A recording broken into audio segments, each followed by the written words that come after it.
as it used at one time was. Yeah. As we speak of fatherhood, could you share a little bit with us about your family, your parents, your siblings, and the generations that have from your family following you? Yeah. Well, my father, as I said before, my father was the head of the house, and he was able to keep everything in order.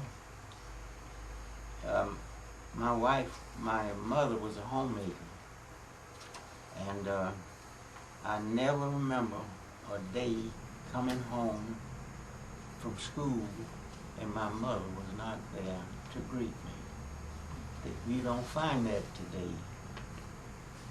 The cost of living has gotten to the place it takes two salaries to keep a home. Our cost of living has been so raised. So the children come home, the children are controlling themselves. They come home. There's nobody there to greet them. That's one of the difficulties we have today. My father was a man that was very handy. He knew how to build, and I used to stay around him, and I learned a lot. I learned how to do a lot of things. And that has really been a big help for me during my life. Very good. And your father's name is Dosh as well, correct? Yeah, Dosh as well. And your mother's name is? Lily. Lily. Did you have any siblings, Brother Jackson? Yes. I have 4. I have 3. Yeah. I have 2 brothers and 1 sister. And regarding your family, you've been married now for? We've been married 71 years. And your wife's name is? My wife's name is Juliet. Juliet. Yeah. Very good. And how many children do you have? I have 4. 4 children? 4 children. 3 boys and 1 girl. Right.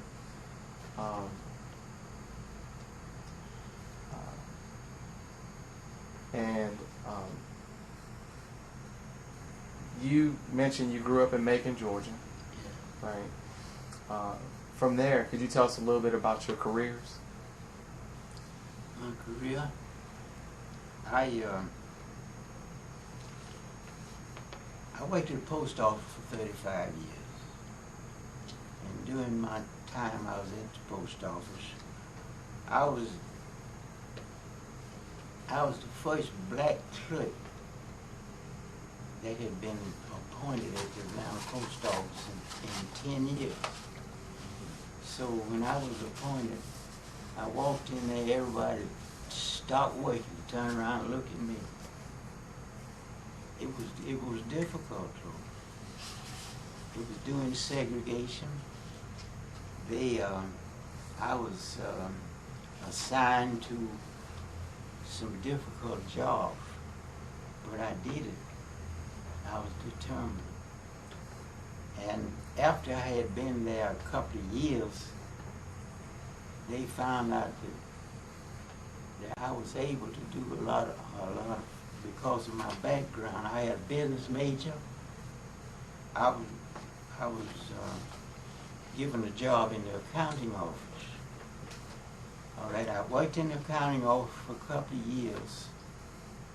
And in 1966, they detailed me to Washington, D.C., and I worked in the Postmaster General's office in 1966. I did the budget for the Post Office Department in 1966. And they transferred me back to Atlanta. And I worked in the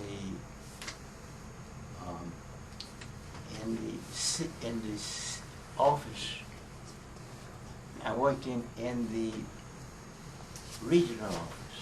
In the regional office, I was the supervisor, and I retired as the budget analyst for the post office. When I retired in 1970, I had a background in electronics. So I opened a business of my own, Jackson Electronics. I did radio and TV service. Then I did communications. I did specialized service. I did installations of televisions in homes, and I was a member of the National Association of Communication, and I was the only black in the organization for 10 years. Wow. Yes, it was a national organization. Wow. Now I understand you spent some time in New York City. Yes. You mentioned you were there during the crash. Yes. Did you also work there? Yes, I worked there. I had a job. I was chauffeur for a German furrier. He specialized in furs, very rich man. Wow. And it was a Wall Street crash, 29. He lost $6 million that evening. And he committed suicide. He jumped in the Hudson. I lost that good job I had. Wow. So I got in the bread line, and we go down to follow the vines and get some food. And things got so tough, I came back to Macon, Georgia. So when I came back to Macon, that's when I organized this band. I had a band. Silas Green from New Orleans used to winter in Macon. So I hired 4 of their players to play in my band. And we paid for dances. We paid for any type of entertainment. And I came 32, that was when I went to Northeast Harbor. And when I left in 33, that's when I came to Mark Brown. Okay. Yeah. Now, as a musician, what's your instrument of choice? Pardon? What is your instrument of choice? My instrument? Yes. I played saxophone and violin. I played the saxophone in Morris Brown band, and I played the violin in the orchestra. Yeah. Now, I understand that you actually just refurbished your violin, is that correct? Yes, And you did that all on your own, right? Yes, the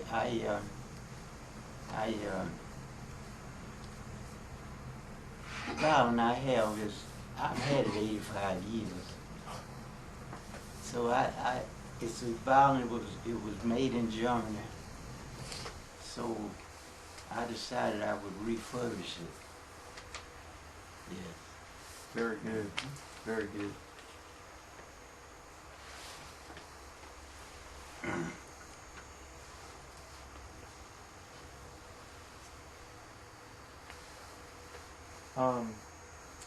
Being from Macon, Georgia, and having the travels that you had, what was your foundation in church, and where did you attend church?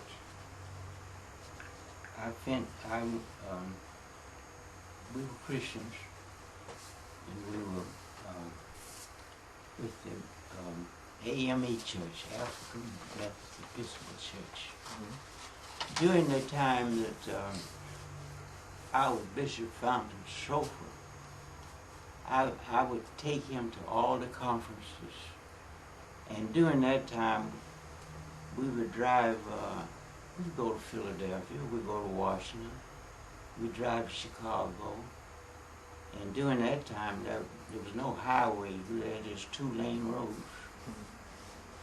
But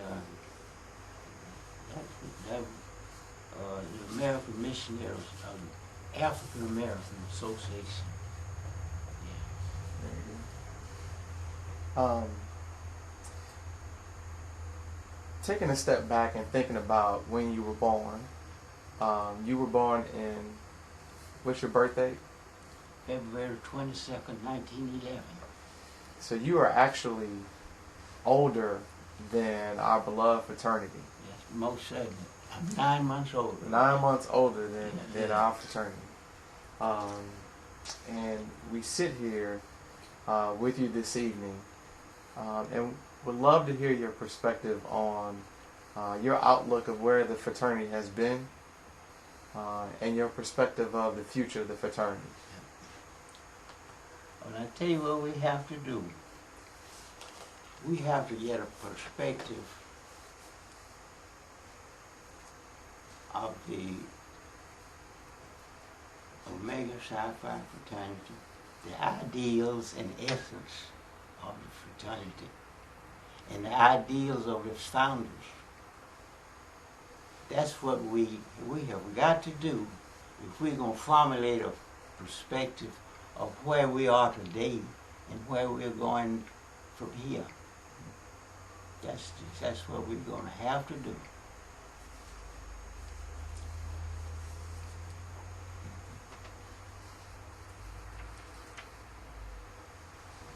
How much do you feel society has played in the fraternity's matriculation through this point? Society has played a big influence on fraternity. You know, it is now most of these applicants we get, they think Omega Psi Phi is a social organization. Omega has socials, but it's not a social organization. They come in and make applications because they want to be a Q. But they are not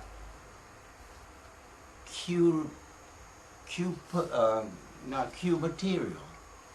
So that's one mistake we have made. We've had an influx of characters that are not Omega. They are not Omega qualified.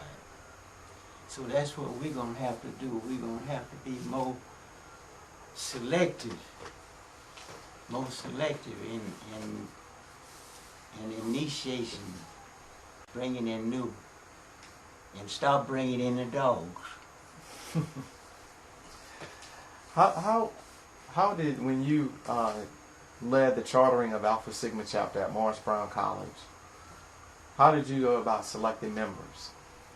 How did I go about selecting members? Recruiting. Well, I tell you, we had what we don't have now, the Lamparters Club. You ever heard of the Lamparters Club? Yes, sir, I have. All right. Well, that's what we need now. That's been my contention. And when we go to the conclave this time, I'm going to insist that they bring back the Lamparters Club. If we had to go through the Lamparters, you see, when you first initiate it, when you first make application, they accept you. They give you a lamp, a little pin you wear on your coats. Mm-hmm. They don't do that now. They have initiation for maybe 4 or 5 weeks, and you're a Q. You're not a Q. You don't know. You don't even know. You don't know what Omega's about. Very fair. What was your most exciting time in fraternity? What is your fondest memory of your time in the fraternity? My finest time was